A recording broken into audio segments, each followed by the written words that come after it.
seluruh keinginannya itu tunduk kepada syariat, kepada wahyu. Nah, inilah hakikat al-inqiyad. Bukan sekedar mengamalkan syariat ketika sesuai dengan hawa nafsunya. Tidak. Tetapi mengikuti syariat dalam seluruh keadaan. Ya, karena ini prinsip. Ini prinsip. Bukan sekedar baju yang dipakai, kemudian bebas dilepas pakai, lepas pakai. Tidak. Tapi ini prinsip. Ya, ini adalah prinsip. Yang tidak bisa seenaknya lepas pakai seperti baju. Baik, jadi maksud penulis membawakan hadis ini, ya, beliau ingin menjelaskan bahwa syariat al-inqiyad bukan hanya melakukan amal secara lahiriah saja, tapi juga hati harus menerima. Ya, kemudian hawa nafsu kita ya harus tunduk terhadap syariat dan keinginan itu mengikuti syariat, bukan sebaliknya. Ya, karena seorang mungkin saja melakukan suatu amal tapi dalam hatinya dia membenci hukum Allah. Atau berharap syariat itu tidak ada. Nah, ini bahaya. Meskipun memang zahirnya dia melakukan, tapi kapan hatinya benar-benar berharap, ya, mungkin dia berharap, kenapa tuh nggak ada ini beginian? Deh. Seandainya bukan kewajiban, tidak kulakukan. Ini bentuk rasa benci. Meskipun dia amalkan, kata Syekh Muhammad bin Abdul Wahab, dia kafir, kufur. Wahwa kufur. Jadi hati itu harus menerima. Ya, bukan hanya sekedar ya, melakukan saja, tapi harus diterima dengan hati. Nah, jadi ya, hati-hati sekali masalah hati.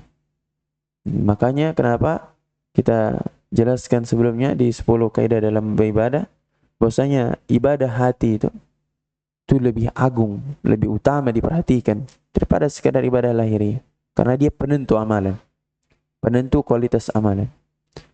Nah, jadi hadis ini menjadi penjelas dari ayat-ayat sebelumnya.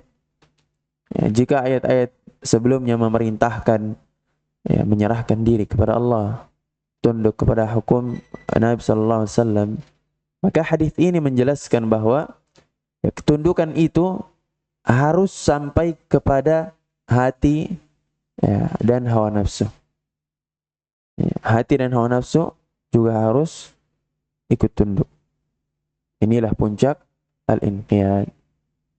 Ya, para ulama menjelaskan bahwa menjadikan hawa nafsu mengikuti syariat bukan berarti seorang mukmin ya, tidak lagi memiliki dorongan hawa nafsu atau tidak pernah merasakan berat ketika melaksanakan perintah Allah.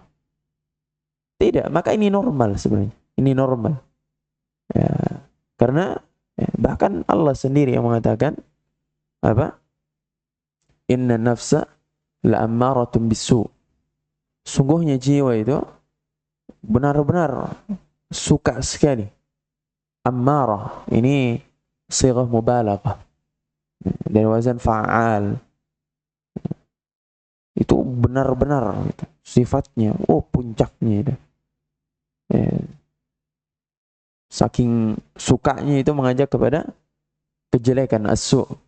Jadi itu normal-normal. Maka inilah peran dari apa? Keimanan, ketakwaan. Inilah peran dari ketakwaan. Jadi kata para ulama, ya, menjadikan hawa nafsu mengikuti syariat bukan berarti ya, seorang mukmin itu tidak lagi memiliki dorongan hawa nafsu atau dia tidak pernah merasakan berat ketika melaksanakan perintah Allah. Itu maklum. Tapi hanya saja dia tidak mengutarakan. Ini dia. Jadi bedakan ya. Merasakan berat sama mengutarakan perasaan berat itu beda. Dia merasakan berat tapi dia tidak mengutarakan, ini namanya bersabar. Inilah. Ketika dia tunduk, inilah baru namanya. Ini yang diinginkan. Tapi kapan dia merasakan berat dan dia utarakan, apalagi dia sampai ada kalimat itu, kenapa tuh nggak ada syariat seperti ini? Ini tadi yang dibahas. Jadi pahami? Nah, ya, jadi seorang mukmin bisa saja merasa berat. Ya, dia berusaha melawan dirinya, bahkan tergoda untuk bermaksiat misalnya, ya kan? Namun dia tetap mendahulukan syariat. Ya, buktinya apa? Setelah terjatuh dalam maksiat, dia menyesali perbuatannya, bertobat, kembali kepada Allah, ya kan? Dan dia kemudian berusaha taat. Ya. Maka ini tidak tercela, sebagaimana yang kita jelaskan sebelumnya.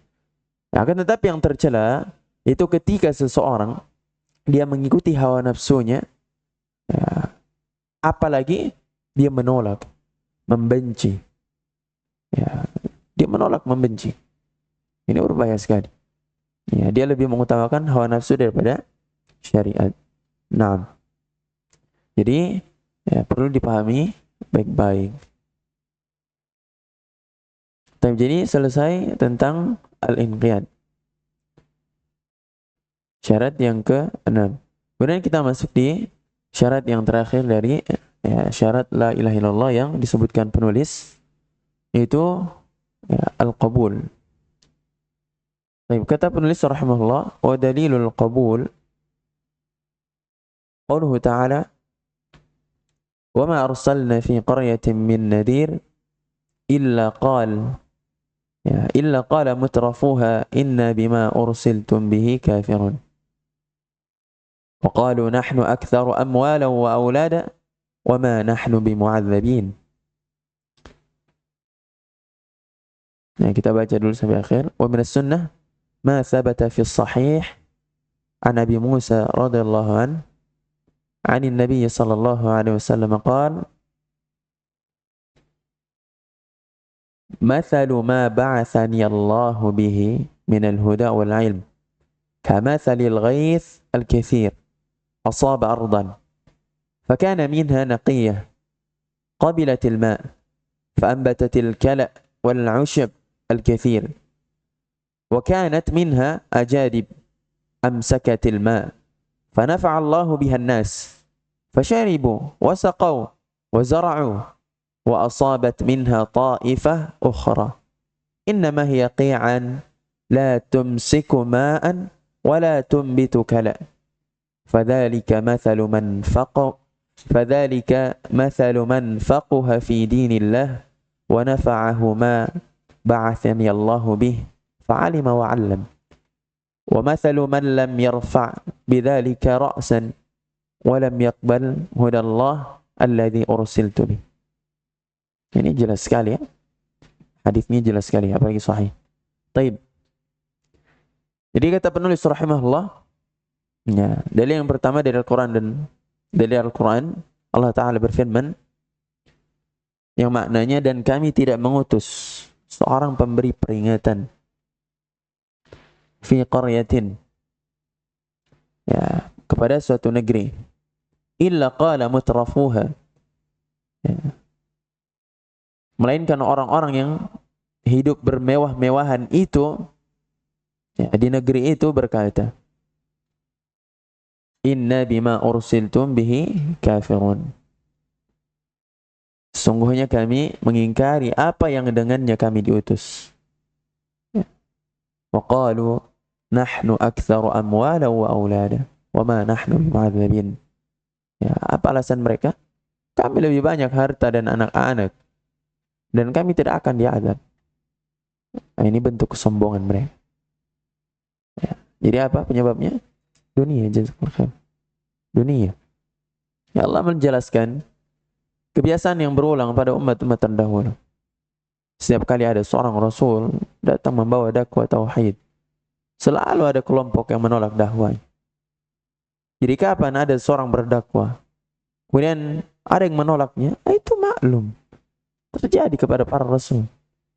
Ya. Yang mana, ya, notabene-nya itu di bawah perlindungan Allah mutlak. Ya kan? Apalagi cuman kita aja yang bukan siapa-siapa. Ya, walaupun di dakwah lingkup kecil seperti di keluarga, ya kan? Itu kalau ditolak, ya itu sudah sunnatullah. Akan ada saja ya seseorang atau sekelompok orang yang menolak dakwah. Nah, yang paling dahulu kata penulis, ya, yang paling dahulu menolak, yang paling duluan menolak itu biasanya orang-orang yang hidup dalam kemewahan, ya, dan merasa cukup. Kenapa? Karena dia merasa patokan kebenaran itu dia merasakan kesenangan duniawi. Nah, inilah namanya istidraj. Ya. Orang pikir ketika dia sudah sukses, dengan kata lain dia sudah punya dunia, dia bisa hidup mewah, bergelimangan harta, dia anggap dirinya itu berada di atas kebenaran. Inilah jalan kebenaran. Ya, makanya kata Syekh, biasanya orang yang paling duluan menolak itu orang-orang yang ya, berada dalam kecukupan atau kelebihan bahkan. Ya, sehingga kesombongan menghalangi mereka dalam menerima kebenaran. Ya, ayat ini menunjukkan bahwa sebab kebinasaan mereka bukan karena tidak tahu dakwah para rasul, tidak. Bukan itu. Tapi bahkan dia tahu tapi menolak. Menolak untuk menerimanya. Itu sebab ya kebinasaan ya mereka. Sudah datang dakwah tapi mereka menolak. Dia paham betul, bahkan paham betul. Sebagaimana contohnya kaum musyrikin paham sekali itu apa konsekuensi la ilaha illallah. Paham sekali. Ya. Maka karena pahamnya itulah mereka semakin menolak. Karena mereka lebih cinta berhala-berhala mereka. Jadi bukan karena mereka tidak tahu, tidak paham apa yang dibawa, tapi mereka menolak untuk menerimanya.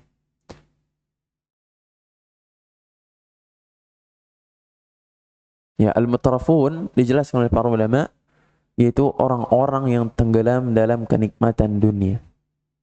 Al-mutarafun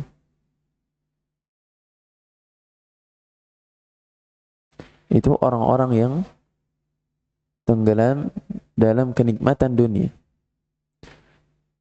sehingga kesombongan menguasai hati mereka. Ibnu Katsir rahimahullah menjelaskan bahwa mereka adalah para pembesar dan orang-orang kaya yang biasanya paling keras menentang dakwah para rasul.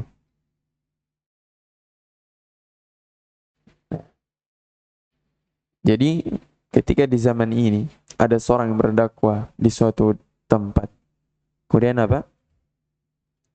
Ya, di situ ada aja orang-orang yang ya, menolak dengan keras. Ya kan? Kita lihat ternyata memang dia pembesarnya gitu. Ya kan? Orang-orang yang berada di situ, yang berlebihan, yang memiliki kelebihan gitu. Maka ini maklum. Maka kita harusnya bersyukur. Wah, inilah dakwah para rasul. Gitu. Ya kan? Inilah yang mereka hadapi. Maka tinggal kita ikuti apa yang mereka lakukan. Ya kan? Nah, itulah mengapa kita diperintahkan untuk mempelajari, ya, mengetahui ya, bagaimana mereka berdakwah. Ya, karena mereka sudah terlebih dahulu merasakan ya pahitnya ya dalam berdakwah. Nah, jadi al-mutarafun tadi orang-orang yang tenggelam dalam kenikmatan dunia, atau bisa katakan para pembesar, orang-orang kaya.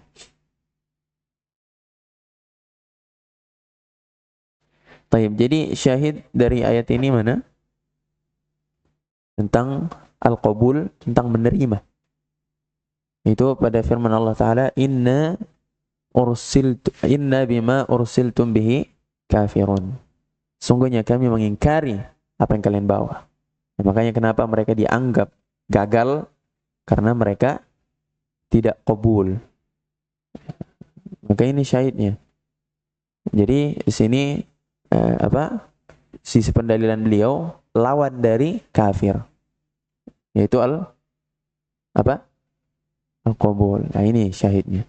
Jadi kita terkadang itu seorang itu berdalilkan dengan ayat, terkadang bukan secara implisit, memang secara tekstual benar-benar seperti itu. Tapi para ulama melihatnya dengan ya maknanya. Biasa kebalikannya, lawannya itu. Nah, contohnya seperti ini kan. Tidak ada di sini tulisan menerima gitu kan. Tidak ada. Tapi lawan dari mengingkari ya itu adalah menerima. Nah, jadi sebenarnya di sini mereka mengingkari, tidak menerima. Ya, maka itu dalil dari syarat bahwasanya keimanan itu harus diterima. Ya, termasuk la ilaha illallah harus diterima dengan hati. Nah, jadi Allah mencela mereka karena mereka menolak dakwah para rasul. Nah, ya barang siapa yang tahu akan kebenaran tapi menolak, maka dia tidak memenuhi syarat al-qabul. Meskipun dia tahu. Meskipun dia tahu. Jadi tidak cukup saja sekedar tahu, tapi dia harus ada al-qabul. Nah, ya, jadi para ulama menjelaskan bahwa al-qabul berarti seseorang menerima dengan hati dan lisan. Seseorang menerima dengan hati dan lisan seluruh kandungan kalimat la ilaha illallah. Ya. Jadi al-qabul artinya seseorang menerima dengan hati dan lisannya. Ya. Mengakui dengan lisan seluruh kandungan kalimat la ilaha illallah serta apa yang dibawa Nabi SAW tanpa menolak sedikit pun. Ya, tanpa menolak sedikit pun darinya. Jadi sekali lagi, ya, seorang tidak cukup hanya mengetahui kebenaran atau membenarkan as-sidq, tapi dia juga harus menerima. Ya, makanya kenapa ada juga syarat yang ketujuh yang dijelaskan para ulama. Karena contohnya tadi, banyak orang yang didakwahi, dia tahu. Dia benarkan, bahkan dia benarkan sebagaimana yang diakui oleh Abu Lahab, ya, atau Abu Jahal. Ya, diakui dakwah Nabi SAW benar, ya, diakui. Tapi kapan dia terang-terangan mengakui, dia terima, maka sudah keluarga dari sisi Abu Jahal itu akan kalah pamornya dengan keluarga dari sisi Abdul Muttalib. Ya. Jadi mereka itu bersaing di Makkah. Ya, keluarga besar yang bersaing dari kemuliaan. Ya, gitu. Kapan dia akui katanya, maka ya, kita kalah karena kita tidak ada seorang nabi. Di sisi kita tidak ada seorang nabi. Kalau kita akui ini Muhammad ini nabi ini, ya, maka kita sudah kalah pamor kita ini, keluarga kita ini. Perhatikan. Jadi dia mengetahui, membenarkan, diakui. Bahkan dikisahkan bahwasanya setiap sholat malam Nabi SAW itu seringkali Abu Jahal ini pergi mencari di mana ini Rasulullah sholat malam ini. Dia sembunyi-sembunyi untuk mendengar, sembunyi-sembunyi, dan dia merasa nikmat. Diakui itu. Nah, jadi ini diantara bukti adanya, harusnya ada al-qabul. Karena seorang belum cukup hanya sekedar mengetahui, bahkan membenarkan, tapi kapan dia tidak menerima, maka ya itu tidak cukup. Makanya kenapa di sini penulis juga menjadikan al-qabul sebagai yang terakhir, karena itu pentingnya menerima. Nah, jadi kedua syarat ini dengan syarat al-inqiyad saling berkaitan, tapi tentunya berbeda. Ya, al-qabul itu menerima kebenaran dan tidak menolaknya dalam hati. Sedangkan al-inqiyad itu pelaksanaannya. Ya, pelaksanaan konsekuensi dari kebenaran tersebut. Ya, jadi setelah kita menerima, ya kan, maka kita tunduk melaksanakan konsekuensi dari kebenaran tersebut, ya, dengan ketaatan. Nah, contohnya misalnya seseorang mengakui bahwa sholat 5 waktu wajib. Dia tahu ilmunya tak? Kemudian dia akui, dia benarkan, sidq, dia benarkan.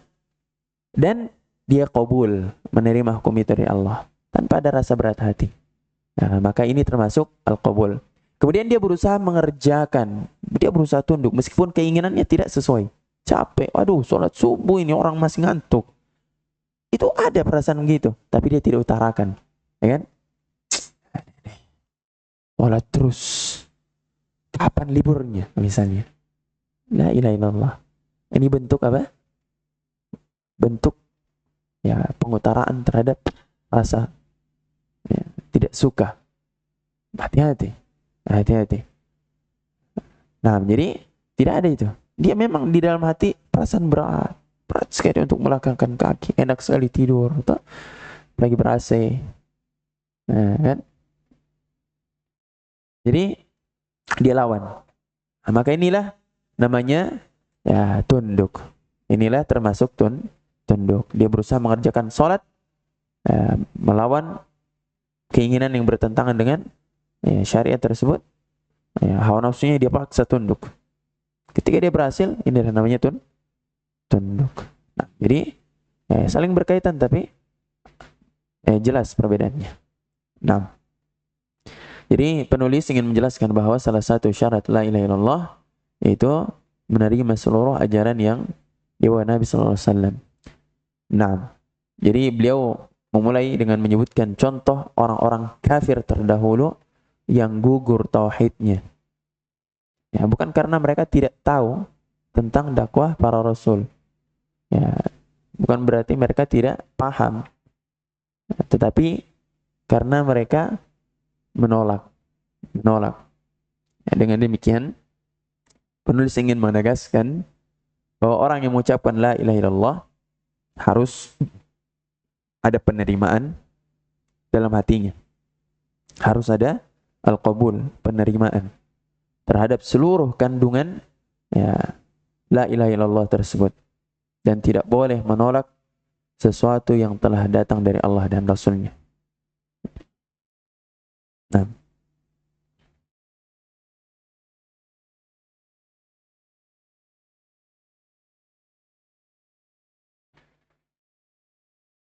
ya adapun seorang muslim yang menerima hukum Allah, tapi ya mungkin terkadang lalai atau dia bermaksiat karena kelemahan imannya, ya, tapi dia menerima hukum Allah. Dia benar-benar sadari itu. Maka dia tidak disebut ya seorang yang kehilangan syarat al-qabul. Dia tetap wajib bertobat dan memperbaiki dirinya. Jadi kamalul wajib, bukan asalnya, bukan pondasinya yang rusak. Sering ya selalu saya singgung ulang-ulang tentang asal, pondasi asasnya dan kamalul wajibnya. Jadi berbeda. Kapan sekedar kamalul wajib, ya, maka dia wajib dilakukan. Artinya ketika dia tidak menyempurnakan, dia berdosa. Dia wajib bertobat. Tapi tidak menghilangkan asalnya. Artinya dia tidak keluar dari ya syarat gitu. Syaratnya tidak hilang. Ya, hanya saja sempurnanya berkurang. Yang mana dia wajib bertobat darinya gitu. Memperbaiki diri. Nah, termasuk ini. Ya, seorang yang misalnya dia menerima hukum Allah, benar-benar berlapang dada. Ya, tapi ya dia terjatuh dalam kemaksiatan, dia lalai karena lemahnya imannya. Maka ini tidak dikatakan ya hilang dari syaratnya. Nah, tapi tetap dia wajib bertobat dan memperbaiki dirinya. Nah, jadi syahidnya tadi inna bima ursiltum ya bihi kafirun. Baik, kemudian ya dalil dari as-sunnah ya sahih apa yang ada di dalam as-sahih ya wallah alam seperti ini Sahih Bukhari ya. Sahih Bukhari. Karena kalau as-sahih disebutkan di sini secara mutlak itu berarti sesuatu yang lebih sahih daripada yang lainnya tak? Berarti Sahih Bukhari yang dimaksud. Karena Sahih Muslim di bawahnya. Sepakat para ulama. Taib. An Nabi Musa radhiyallahu an. An Nabi sallallahu alaihi wasallam. Dari Nabi sallallahu alaihi wasallam qala mathalu ma ba'athani Allah bihi minal huda wal ilm. perumpamaan, petunjuk, dan ilmu yang Allah mengutusku dengannya. Ya, seperti apa? Kamathalil ghaith al-kathir. Seperti hujan lebat. Asaba ardan. Yang turun ke bumi. Fakana minha naqiyah. Ya, di antara bumi itu ya, ada tanah yang subur. Qabilatil ma'. Menerima air.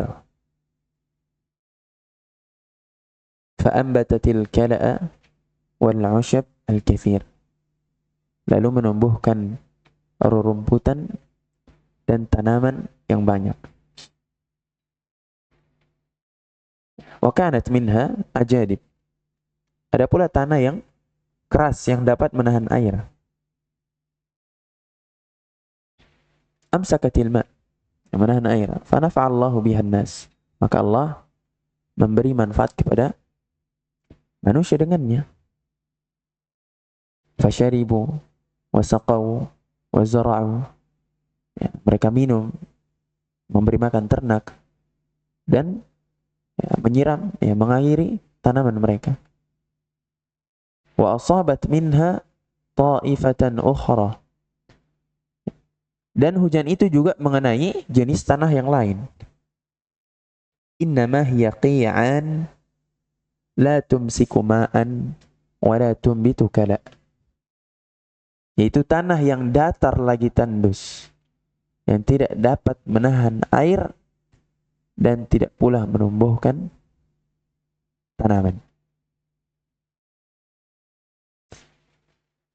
Yaitu tanah yang datar lagi tandus, yang tidak dapat menahan air, la tumsiku ma'an wa la tumbitu kala, dan tidak menumbuhkan tanaman. Fadzalika mathalu man faqaha fi dinillah wa nafa'ahu ma ba'athani Allahu bih.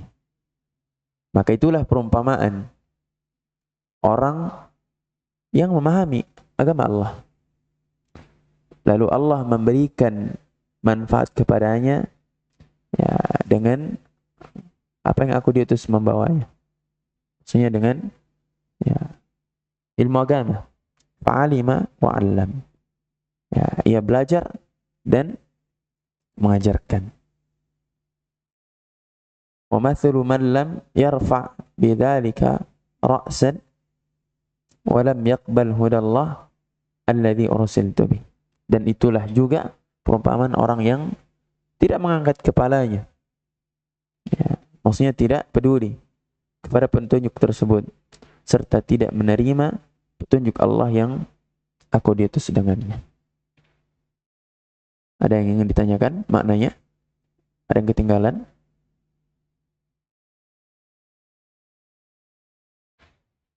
Jelas nih? Tapi siapa tahu nanti ada, ya, silahkan ditanyakan. Jadi, ya, Nabi SAW dalam hadis ini memberi perumpamaan wahyu yang beliau bawa dengan, ya, hujan. Ya, kenapa hujan? Karena sebagaimana hujan menghidupkan bumi, wahyu menghidupkan apa? Hati. Ya kan? Sebagaimana bumi ketika dia tidak hidup, maka penghuninya di dalam apa? Sudah akan apa? Menghadapi krisis yang bisa membinasakan mereka. Begitu pula hati. Ya, ketika dia juga tandus, maka pemiliknya akan menghadapi krisis yang bisa membinasakannya. Inilah kenapa hujan dijadikan perumpamaan oleh Nabi SAW. Kemudian Nabi SAW menjelaskan bahwa manusia tidak sama dalam menerima wahyu. Ada yang menerima dan mengamalkannya. Ada yang menerima lalu menyampaikannya. Dan ada yang menolaknya sama sekali. Ya, ada yang menerima dan mengamalkannya untuk diri sendiri saja. Manfaatnya untuk diri sendiri. Ada yang menerima, mengamalkannya, lalu menyampaikannya. Jadi dia manfaatnya untuk dirinya dan orang lain. Kan? Tapi ada juga yang menolak sama sekali. Tandus. Hatinya tandus.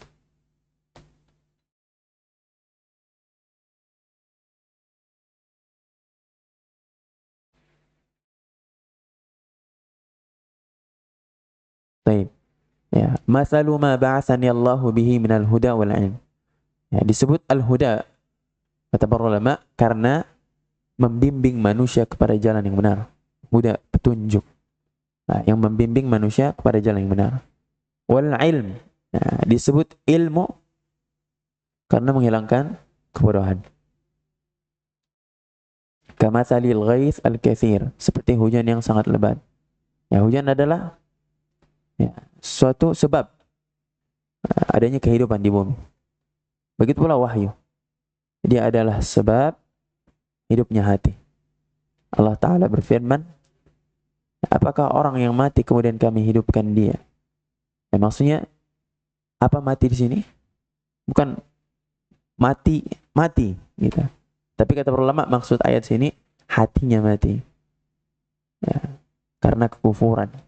Kemudian hidup dengan iman. Ya, kami hidupkan dia. Jadi hati itu ya, apa? Jadi penentu. Sangat krusial perannya dalam diri seseorang. Fakana minha naqiyah, ada tanah yang subur. Di antaranya ada tanah yang subur, qabilat al-ma', yang menerima air. Fa'ambatat al-kala, lalu yang menumbuhkan rumputan wal usyab al-kathir, dan tanaman-tanaman yang banyak. Nah, ini adalah permisalan orang yang menerima ilmu, memahaminya, ya, mengamalkannya, mengajarkannya. Inilah manusia yang paling sempurna dari sisi penerimaan terhadap syariat. Nah, Ibnu Hajar rahimahullah menjelaskan bahwa orang-orang seperti ini mereka menggabungkan antara ilmu dan amal. Dan inilah yang ya, diinginkan. Inilah yang ditekankan, sangat diinginkan. Taib. Golongan yang kedua, wa kana minha ajadib amsakatil ma. Di antaranya ada tanah yang keras yang menahan air. Ya, tanah ini tidak menumbuhkan tanaman, tapi menyimpan air. Ya, menyimpan air. Lalu manusia mengambil manfaat darinya. Mungkin seperti tanah apa itu yang begini?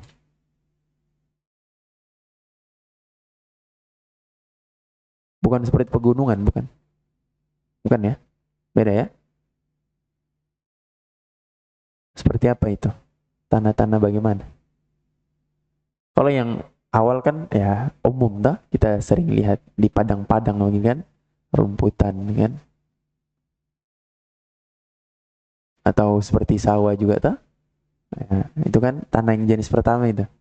Nah, tanah jenis kedua ini yang bagaimana ini? Misalnya, seperti sumur, apakah? Sumur juga Iya, iya, menampung apa kayak itu? Seperti apa? Danau. Tapi bisa diambil airnya. Mungkin tidak menumbuhkan tanaman di sini maksudnya.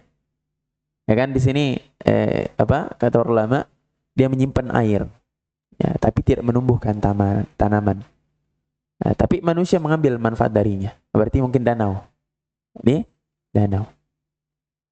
Menyimpan air. Menampung ya, menampung. Menyimpan sama menampung sama atau beda? Menampung di atas. Menyimpan di dalam. Allah alam.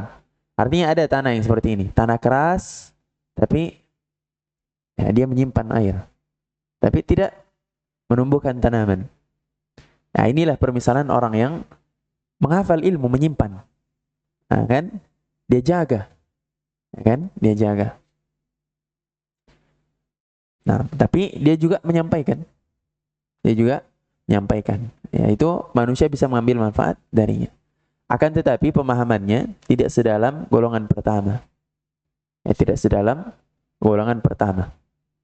Nah, yang pertama itu ya mungkin para ulama gitu. Yang kedua ya apa? Penuntut ilmu, ternyata penuntut ilmu atau orang-orang yang semangat dalam belajar tapi dia masih kurang dalam segi anunya, pemahamannya gitu. Nah, kemudian waqi'an apa? Nabi innama hiya qi'an la tumsiku ma'an. Ya, yaitu tanah datar yang tidak menyimpan air, menahan air. Ya, tidak menahan air. Wala tumbitu kala, dan tidak menumbuhkan tanaman. Kala, lihat. Mufrad tunggal nakirah. Tidak menumbuhkan satupun tanaman. Ya, biar satu helai. Itu maksudnya. Nah, inilah golongan yang paling buruk. Nah, dia tidak menerima ilmu, tidak pula mengamalkan, apalagi mengajarkan. Ya, hatinya seperti tanah yang mati. Hatinya seperti tanah yang mati. Ya, Nabi SAW bersabda, "Fadzalika mathalu man faqaha fi dinillah."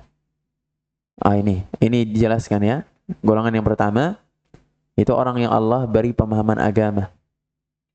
Dia belajar, mengamalkan, mengajarkan. Kemudian beliau bersabda, "Wa mathalu man lam yarfa' bidzalika ra'san wa lam yaqbal hudallahi alladzi ursiltu bih." Ini golongan yang terakhir.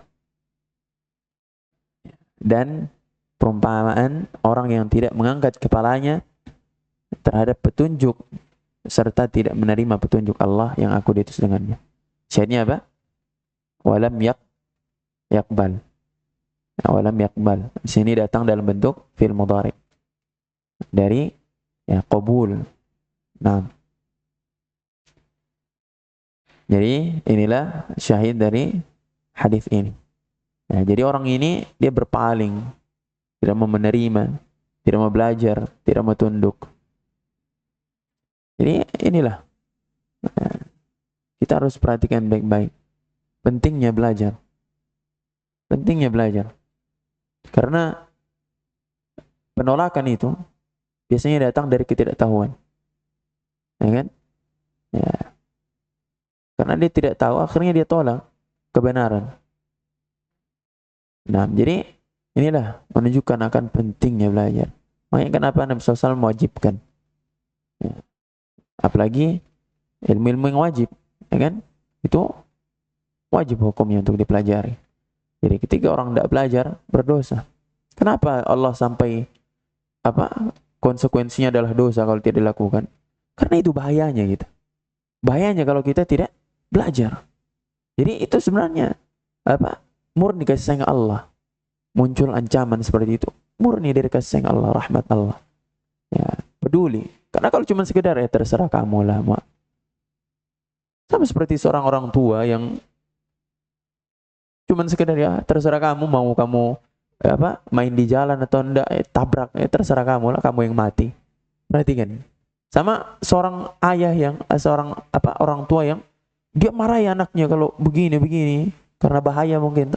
Mana kira-kira yang lebih menunjukkan kasih sayang? Jelas yang kedua. Ya. Membiarkan itu bukan berarti kasih sayang. Betul tidak? Iya. Bahkan itu biasanya diantara tanda tidak peduli. Iya. Jadi ya seharusnya kita sangat-sangat ya bersyukur, semakin bersyukur kepada Allah. Semakin bersyukur kepada Allah. Nah, jadi syahidnya sekali lagi, walam yaqbal hudallah alladzi ursiltu, dan tidak menerima petunjuk Allah yang aku diutus dengannya. Nah, jadi ini ya, tidak menerima berarti kebalikannya. Nah, inilah ya, syahid dari syarat la ilaha illallah. Ya, Nabi SAW mencela orang yang tidak menerima petunjuk Allah. Nah, Nabi SAW di sini mencela. Nah, berarti kebalikannya. Yang dipuji yaitu menerima. Seperti itu cara berdalilnya di istidlalnya.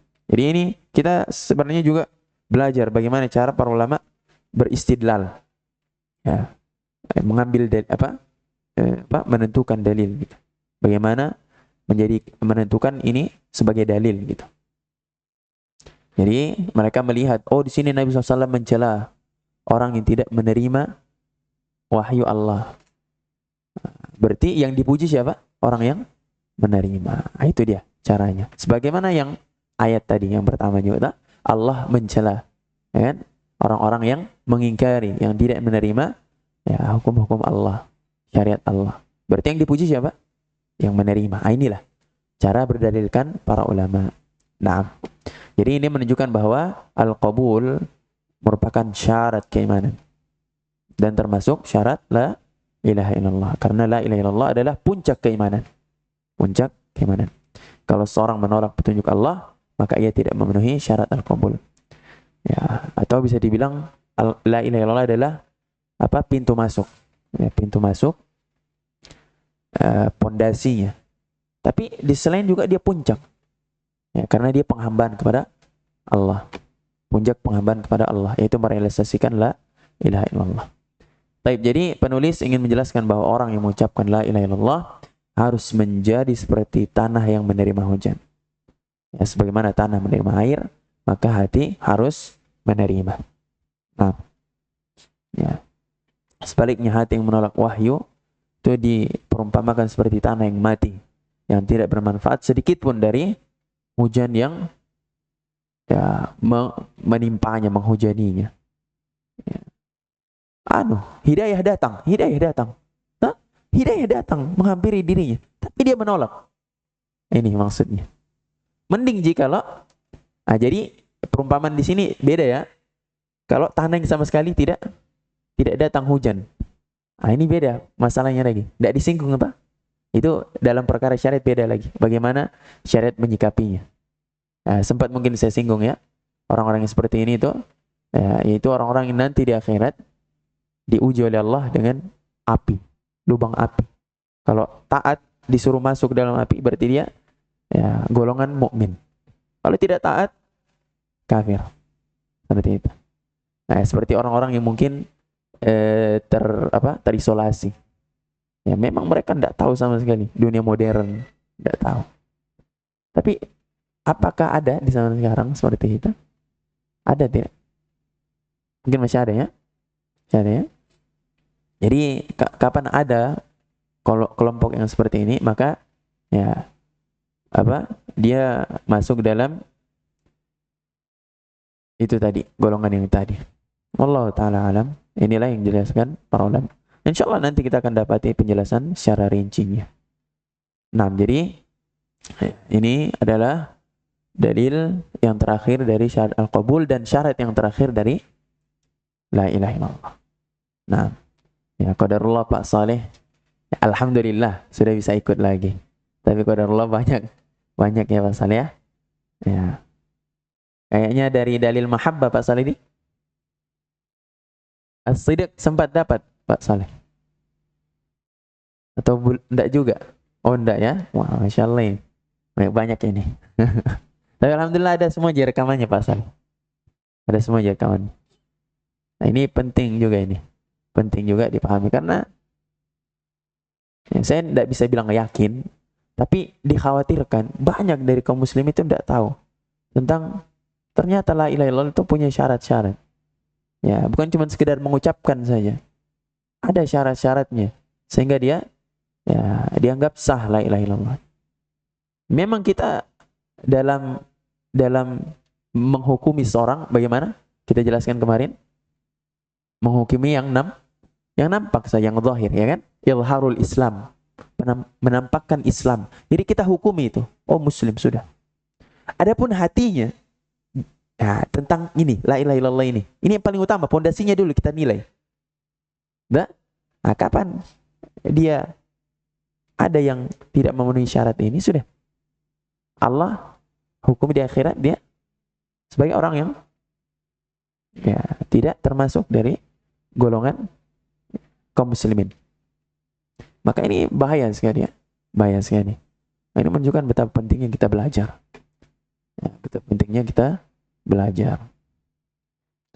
Nasallallahu alaihi wasallam. Semoga Allah senantiasa memberikan hidayah kepada kita semua dan taufiknya untuk terus bisa mempelajari agama Allah Ta'ala, terutama yang wajib untuk kita pelajari. Dan hendaknya kita senantiasa berdoa kepada Allah, ihdinas siratal mustaqim, kita maknai sedalam-dalamnya. Sebagaimana nasihat guru kita, Ustaz Khidir, hafizahullah, kita sholat, jangan cuma sekedar sholat sunnah, apalagi sholat wajib, imam membaca, itu kita maknai benar-benar. Setidaknya cukup di kata ihdinanya, kita maknai benar-benar. Tapi kapan dari awal bisa memuji Allah di awal, dan memaknai doa, ihdina as-siratal mustaqim. Kemudian memaknai juga jalan yang mana yang disesati, yang disesatkan oleh Allah. Sehingga kita benar-benar sempurna pemahaman terhadap kebenaran dan penyimpangan, seperti itu. Inilah jalan Al-Quran, metode Al-Quran, yaitu menjelaskan kebenaran dan penyimpangan. Inilah metode Al-Quran. Nah, dan metode yang digunakan oleh para ulama dalam menjelaskan syariat. Baik. Jadi inilah akhir dari penjelasan dalil dari syarat la ilaha illallah. Alhamdulillah, kita sudah menyelesaikan. Baik. Jadi dipahami ya, setidaknya dipahami dulu sisi pendalilannya ini. Sisanya itu faedah tambahan saja dari penjelasan-penjelasan yang kita jelaskan. Tapi kalau bisa ditulis juga dalil-dalil maknanya. Nah, kalau tidak sempat bisa ditanyakan dari makna-maknanya. Nah, tapi sekiranya kita sudah paham cara menggunakan teknologi sekarang itu banyak seperti AI itu, kalau kita paham cara memerintahkannya, itu bagus sekali itu digunakan untuk menerjemahkan. Bagus itu. Saya biasa cek, saya biasa pakai. Itu Masya Allah, bagus sekali. Itu benar-benar baguslah cara menerjemahkan. Bukan cuma sekedar kata per kata gitu. Bahkan dijelaskan memang. Terkadang ada penafsiran dari para ulama, dia masukkan gitu. Misalnya dari ayat, dia masukkan. Dari penjelasan misalnya dari Syekh Sa'di atau dari tafsir Ibnu Katsir, kan? Dijelaskan itu maknanya. Nah, ini bagus sebenarnya. Tapi terkadang juga saya lihat ada yang keliru. Sama kayak waktu kita di Daurah Sidraf itu pakai AI, la ilaha illallah terjemahannya. Itu melenceng sekali. Tapi ternyata saya pikir setelah saya gunakan sendiri, tidak semuanya sih. Tapi itu pun tergantung perintah sih, tergantung kita yang perintah. Nah, jadi itulah kata para ulama, teknologi itu tergantung kita. Kalau kita punya dasar ilmu dalam menggunakannya, maka gunakan. Tapi kapan kita tidak punya, maka belajar dulu dasarnya. Jadi teknologi itu wasilah. Tetap kita penting untuk belajar ilmu alat, seperti bahasa Arab, nahwu Arab, supaya kita tidak sudah cuma taklid buta saja. Apa yang dikatakan ini sudah hajar. Ini kebenaran. Wah, bahaya ini. Tidak. Saya sering sekali dapat kekeliruan juga dalam ini. Bahkan saya biasa bantah, ini kamu bilang begini, ini konsekuensinya seperti ini nih. Saya bilang, oh iya, maaf saya keliru. Dia luruskan lagi. Artinya itulah pentingnya juga kita tetap belajar. Jadi sebagaimana dulu HP baru keluar, nah itu wasilah juga. Nah ini lebih canggih lagi. Kita sebenarnya patut syukuri baik-baik. Sangat syukuri ini karena lebih canggih teknologinya. Tapi tetap kita harus lebih berhati-hati. Karena semakin canggih teknologi, kewaspadaan kita harus semakin lebih besar. Karena jangan sampai hati kita murni bergantung kepada teknologi ini. Akhirnya apa? Kita apa? Yang paling berbahaya? Meninggalkan apa? Apa ini yang sekarang kita lakukan? Majelis ini. Ya, kita meninggalkan majelis ilmu akhirnya. Ya, para ulama, para sahabat, ya itu kalau ada kesempatan datang majelis ilmu, mereka pasti ya luangkan waktu mereka, datang langsung ke Nabi sallallahu alaihi wasallam. Padahal kalau dibilang, bisa aja belajar sama sahabat yang lain, misalnya tak, ya, tapi tidak, mereka tetap luangkan waktu mereka, karena mereka tahu keberkahan itu datang langsung di majelis ilmu. Ya, keberkahan itu langsung ada di majelis ilmu, bukan cuma sekedar dari mulut ke mulut misalnya tak. Tapi di majelis ilmu beda keberkahannya. Memang dari mulut ke mulut itu ilmu, tapi di majelis ilmu ya seperti ini misalnya, itu berbeda, keberkahannya berbeda. Contohnya juga di media sosial, di YouTube. Tapi jangan cuma sekedar video short saja, ya yang ringkas-ringkas. Ini juga peringatan dari para ulama. Ya, bahaya cuma sekedar orang suka dengar video ringkas saja. Ya, memang mungkin ilmu, tapi kapan cuma ringkas-ringkas saja, awas. Ilmu juga ringkas nanti. Pemahamannya juga ringkas. Akhirnya membuat dia terbiasa yang ringkas, tidak sabar untuk duduk lama. Baru 1 jam, waduh, sudah 100 gaya nih dia keluarkan misalnya. Padahal ilmu itu diambil dengan kesabaran, pelan-pelan. Baik, kita ya cukupkan sampai sini. Alhamdulillah kita selesaikan dalil-dalil dari syarat la ilaha illallah. Insyaallah kita akan masuk di pembahasan berikutnya di hari Rabu tentang pembatal-pembatal keislaman. Nah, jadi setelah kita mengetahui syarat sahnya Islam itu sendiri, kita juga diarahkan oleh penulis untuk mengetahui apa pembatal dari syarat-syarat itu. Nasallallahu alaihi wasallam. Baik, kalau begitu kita akhirul sampai sini. Insyaallah kita akan lanjut di pertemuan berikutnya.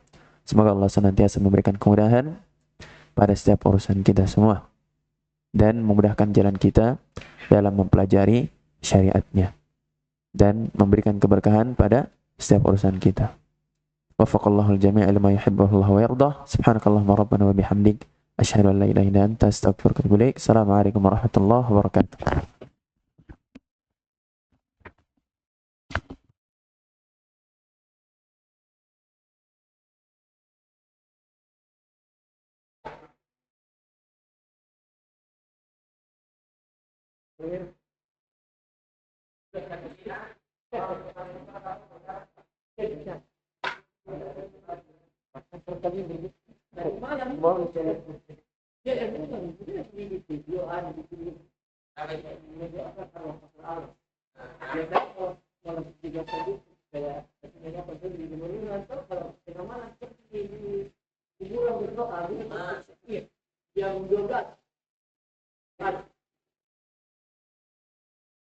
Malamnya tidak upacara ibadah, malam ada lagi, malam gembira juga ada lagi.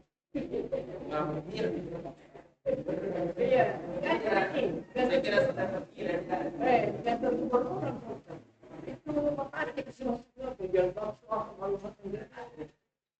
Itu masih ada. Itu jangan isi beli dan masuk ke lagi. Kalau yang setelah itu tadi yang jual-jualan aja berkira itu. Ya, iya. Tapi tapi yang tadi yang para itu. Iya. Itu betul dari. Karena sekedar berdoakan dibanding kapan tadi. Ini kumpul semua. Kumpul di malam ini jam 12. Itu sudah dirutinkan. Iya. Yang tahu itu tidak cepat itu. Yang awal itu sepatunya tidak mengajar merutinkan dulu. Tapi kalau yang menganggap merutin di makam pahlawan. Padahal itu terjadi. Kita ada sejarah sebagai orang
Kalau